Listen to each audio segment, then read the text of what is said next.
Best health packages up to 80% discount. Tirumala Diagnostics.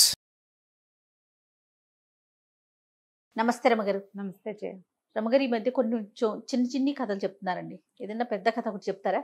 మనం ఇద్దరు అన్నదమ్ములు, ముగ్గురు అన్నదమ్ములు, ఇద్దరు దుర్మార్గులు, ఒకడు మంచివాడు, అవునవును. ఇద్దరు ఒకడు సరైన వాడు కదా, ఒకడు సరైన వాడు, అలాంటి కథలు చెప్పాం కదా. అలాగే మంచి జయిస్తుంది. మంచితనంగా ఉండేవాడికి ఎప్పుడు జయం కలుగుతుంది. అంటే అంతంలో అయినా చివరికైనా వాడికి విజయమే లభిస్తుందని కదా. కొంచెం టైం పట్టినా కూడా అంతే కదా. అంతేగా. నిజపు నడక నిదానంగా ఉంటుంది. అబద్ధం భూగృహాన్ని చుట్టొచ్చేస్తే ఒక ఇంచి నడుస్తుంది నిజం, కానీ నిజానికి నడక ఉంటుంది తప్పకుండా. ఒక కొండ చరి మీద ఒక కాపు ఒక ఆయన ఉండేవాడట. ఆయనకి ముగ్గురు పిల్లలు, ఇద్దరు మగపిల్లలు, ఒక ఆడపిల్ల. అయితే ఏమైంది, వీళ్ళు రోజు మగపిల్లలేమో గొడ్లు గాయటానికి వెళ్ళిపోయేవాళ్ళు, మేకల్ని తోలుకెళ్ళేది కూతురు. వీళ్ళు కొంచెం కొండ సరికి కింద ఉంటే కొండ కొమ్ము మీదకి మేకల్ని తోలుకుపోయేది పాప. దానికి ఒక 14-15 ఏళ్ళు ఉంటాయి. పిల్ల చక్కగా అందంగా ఉండేది. కొండల మీద ఉండే పిల్లలు ఆరోగ్యంగా ఉంటారు. ఒకనాడు అది మేకలు తోలుకుంటూ పైకి వెళ్ళింది. అయితే వీళ్ళు కింద ఉండి కాస్త అప్పుడప్పుడు పిల్ల ఎక్కడుందని గమనించుకుంటారు. గమనించి మేకలు కనపడతాయి, లీలగా పిల్ల లంగా జాకెట్టు కనపడుతూ ఉంటాయి. ఒక వెండి మబ్బు ఒకటి ఇట్లా పొగమంచులాగా కొండ మీదకి జారిందని, ఆ జారి ఈ పిల్ల మీదకి వచ్చిందని, తర్వాత పిల్ల కనపడలేదని తెలుసుకున్నారు వాళ్ళు. ఇంకా ఆ చుట్టుపక్కల ఇళ్ళు కొన్ని ఉన్నాయి. వాళ్ళంతా కూడా చూసారు వెండి మబ్బు ఒకటి రావటము.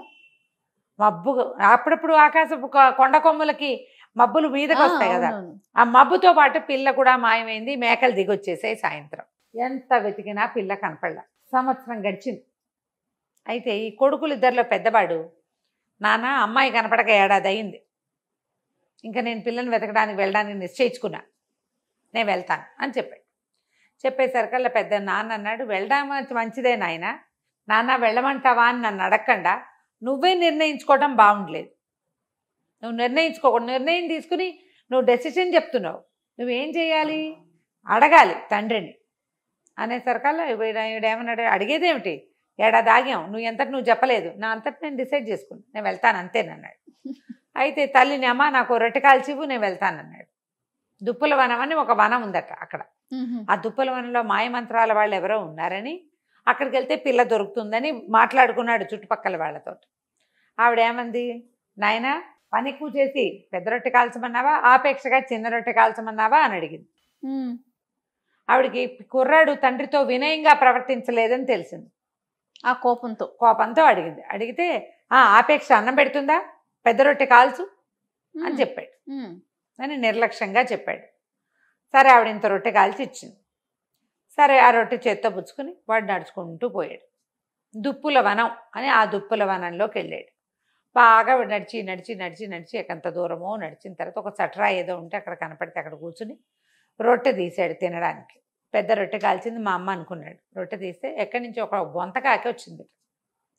అక్కడే నుంచి కా కా కా కా అంటుంటే ఏమన్నాడు, మా అమ్మ ఒక్క రొట్టె కాల్చి ఇచ్చింది, నీ తిండి నువ్వు పడాలి, నా తిండి నేను మోసు తెచ్చుకున్నా, నీకెందుకు పెడతాను పో అనేసి కాకి ఒక్క ముక్క పెట్టకుండా మొత్తం రొట్టె అంతా ఆరగించేసాడు.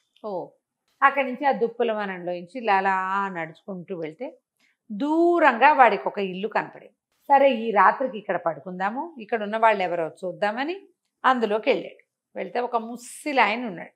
ఎవర్రా అబ్బాయి ఏమిటంటే, మా చెల్లెల్ని వెతుక్కుంటూ వచ్చాను అన్నాడు.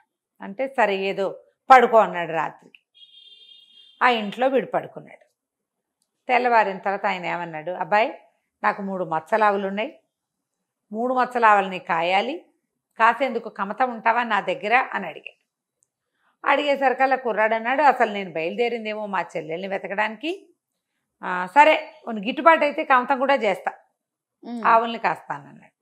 అంటే సరే ఈయన ఏమన్నాడు, ఆవును కాచడానికి రూల్స్ ఉన్నాయి, అవి ఎటు వెళ్తే అటు వెళ్ళనివ్వాలి, ఏం వేస్తే అవి మేయనివ్వాలి, వాటిని తోలకూడదు, కసరకూడదు, కేకలేయకూడదు. చాలా బాగుంది. అవి తిరిగి ఎప్పుడు వస్తాయనుకుంటే అప్పుడే వెనక్కి వస్తాయి, అప్పుడే నువ్వు వెనక్కి రావాలి ఇలాగా అన్నాడు. అనేసరికి సరే ఒప్పుకున్నాడు. ఆ 3 మచ్చల ఆవుల్ని తోలుకుని అడవి మీదకి బయలుదేరాడు. అలా తోలుకుంటూ వెళ్తుంటే ఒక పెద్ద మైదానం. ఈ మైదానంలోకి వెళ్ళేసరికల్లా ఆవుల దారిని ఆవులు పోతున్నాయి, వీడికి ఆవుల్ని వదలకూడదని ఇన్స్ట్రక్షన్ ఉంది. నువ్వు అవి ఎక్కడికి వెళ్తే నువ్వు అక్కడికి వెళ్ళాల్సిందే. అవి ఎక్కడ నీళ్ళు తాగితే నువ్వు అక్కడ నీళ్లు తాగాలి. మైదానంలోకి వెళ్ళేసరికి ఒక వెండి కోడి, బంగారు కోడి, 2 కోళ్ళు కనపడ్డాయి వీడికి. వెండి రంగులో ఒక కోడి, బంగారు రంగులో ఒక కోడి కనిపించింది. అవి ఎగురుతుంటే వీడికి పిచ్చి సరదా వచ్చేసింది. ఆవులను వదిలేసేసి ఈ కోళ్ల వెనకాల పడ్డాడు. ఎంత దూరమో పరిగెత్తాడు, కోళ్ళు అందలేదు కోళ్ళు. వదిలేశాడు. మళ్ళీ ఆవుల దగ్గరికి వెళ్ళాడు. అవి ఆ మైదానం దాటి ఇంకో ఎక్కడికో వెళ్తున్నాయి.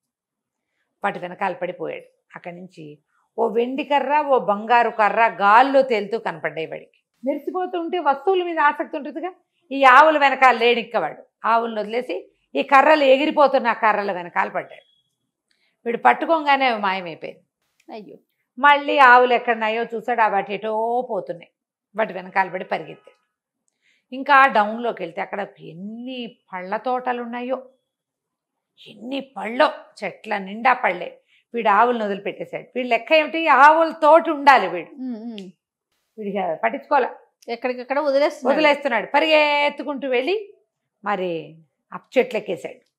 పొట్ట పట్టినన్ని పళ్ళు ఆత్రంగా తిన్నాడు. ఎన్ని పళ్ళు తిన్నాడో. బట్టల నిండా పళ్ళ మరకలు, మూతి నిండా పళ్ళ మరకలు. చీకటి పడింది. ఆవులు మళ్ళీ రావడం మొదలుపెట్టినాయి. వాటి వెనకాల పడి వచ్చాడు. ఇంటికి వెళ్ళిపోయారు. ఆ ముసలాడున్న ఆ పాకల దగ్గరికి వెళ్ళిపోయినాయి ఆవులు. పాకలు ఉండేసరికల్లా ఆయన ఏమన్నాడు, తోలుకొచ్చావా అన్నాడు. తోలుకొచ్చానండి. ఆవులతోటే ఉన్నావా అన్నాడు. ఆవులతోటే ఉన్నాను అన్నాడు. సరే, పాలు తీసి నువ్వు ఎంత బాగా వీటి కాపలా కాసావో నేను తెలుసుకుంటానన్నాడు. పాలు తీసాడు. ఆవుల పాలు తీస్తే పల్చగా నీళ్ళల్లే, తెల్ల నీళ్ళల్లే ఉన్నాయి 3 ఆవుల పాలు. అక్కడి నుంచి ఆయన అన్నాడు, దుర్మార్గుడా, ఆవులకి సహాయం కావాలి, నువ్వు వాటితో లేవు. ఏ వస్తువు కనపడితే ఆ వస్తువు వెనకాల పరిగెత్తావు. నీకు మంచితనం లేదు, బుద్ధి లేదు, వినయం లేదు. కమతం చేయాలంటే యజమాని చెప్పినట్టు వినాలి. ఆవులకి వాటితోటి మనిషి ఉంటేనే శక్తి అని చెప్పి ఆ చేతిలో ఉన్న ఓ చిన్న గడ్డి కట్టతోటి వాడిని దెబ్బ కొట్టాడు. కొట్టేసరికల్లా వాడు రాయిగా మారిపోయి అక్కడ ఉండిపోయాడు. సంవత్సరం గడిచింది. ఏడాది తర్వాత చిన్న కొడుకు నాన్నని అడిగాడు, నాన్న, చెల్లాయి తప్పిపోయి 2 ఏళ్ళు, అన్నయ్య తప్పిపోయి ఏడాది అయింది. నన్ను ఏమైనా వెళ్ళమంటావా ఒకసారి వెతకడానికి అనేసరికల్లా నాన్న అన్నాడు, నాయన అడిగావు కదా, వెళ్ళిరా ఒకసారి తీసుకున్నావు. నువ్వు అడిగావు కదా, వెళ్ళనా అన్నావు కదా, వెళ్ళిరా, చెల్లాయిని అన్నయ్యని తీసుకురా అన్నాడు. అక్కడి నుంచి వాళ్ళ అమ్మ అడిగింది, బాగా పనిచేసి పెద్ద రొట్టె కాల్చిన నాన్న, ఆపేక్షతో చిన్న రొట్టె కాల్చనా అని అడిగితే పిల్లాడు అన్నాడు, అమ్మ ఆపేక్షతో పెట్టేది చిన్న తుంపైనా చాలమ్మా, నీకు చేత వచ్చినంత ఆపేక్షగా చెయ్యి అని చెప్పి చిన్న రొట్టె కాల్చి చేతిలో పెట్టింది. 2వ వాడు నడుచుకుంటూ బయలుదేరితే దుప్పుల వనంలోకి వెళ్ళిపోయాడు. వెళ్ళేసరికి అలా చట్రాయి దగ్గర కూర్చొని తినడానికి తీసాడు రొట్టె. బొంతకాకి అరుచుకుంటూ వచ్చి అక్కడి నుంచునేసరికల్లా ఏం చేశాడు, అయ్యో ఆకలిస్తుందా, అన్నిసార్లు కాక అంటున్నావు, ఇదిగోనని రొట్టెలో కోసం ముక్క తుంచి పెట్టాడు. తిని మళ్ళీ కాకి మళ్ళీ అరిచింది. సగం తందిని సగం దానికి పెట్టేశాడు. అరిచిన బొంతకాకి ఎగురుకుంటూ పోయింది. వీడు నడుచుకుంటూ ఆ ముసలాయన ఇంట్లో ఏ ఇంటికి తన అన్నయ్య ప్రవేశించాడో అక్కడికి పోయాడు. ముస్సిలాయన బాగా పెద్దవాడు.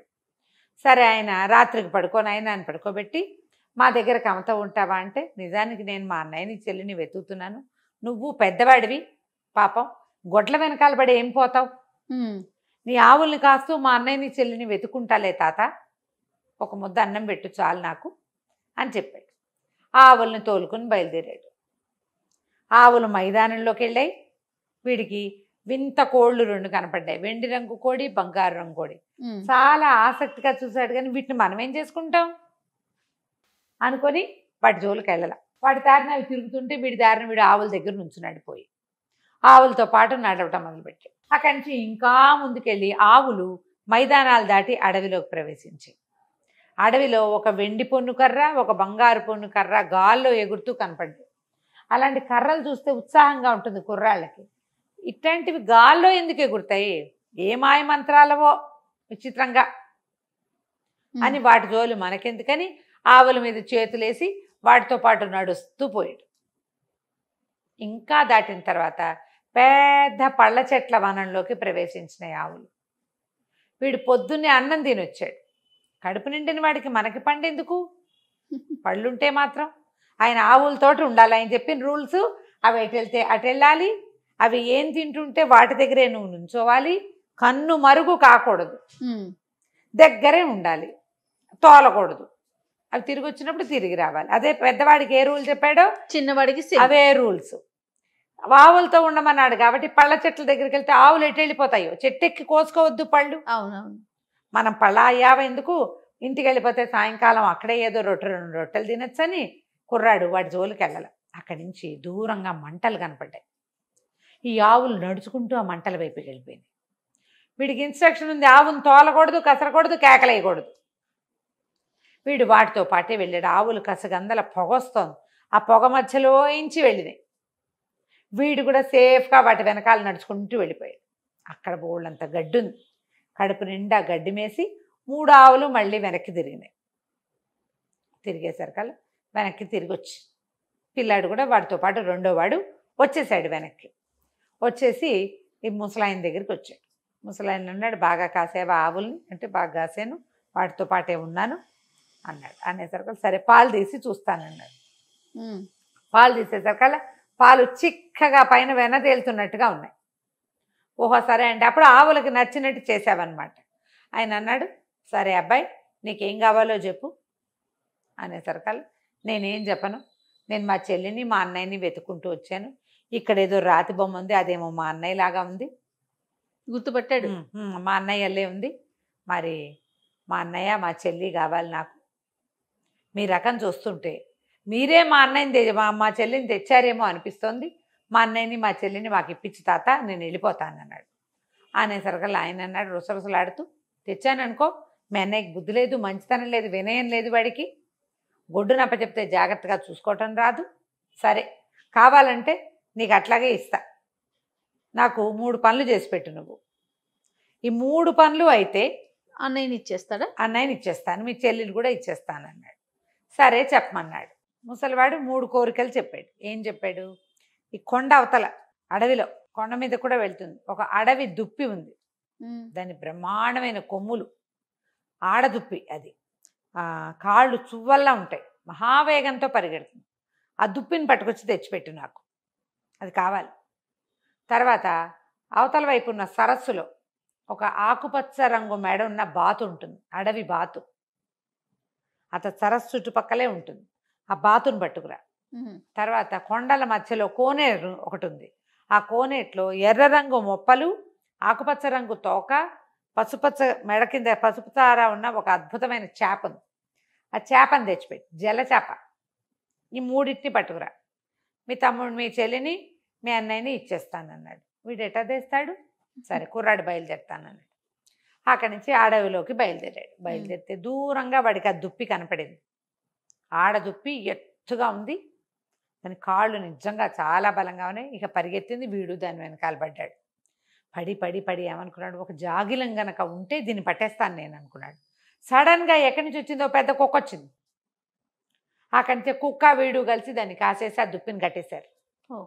ఆ దుప్పిని భుజాన్ని వేసుకున్నాడు, అడవిలో గుర్తుగా ఓ చోట పెట్టాడు.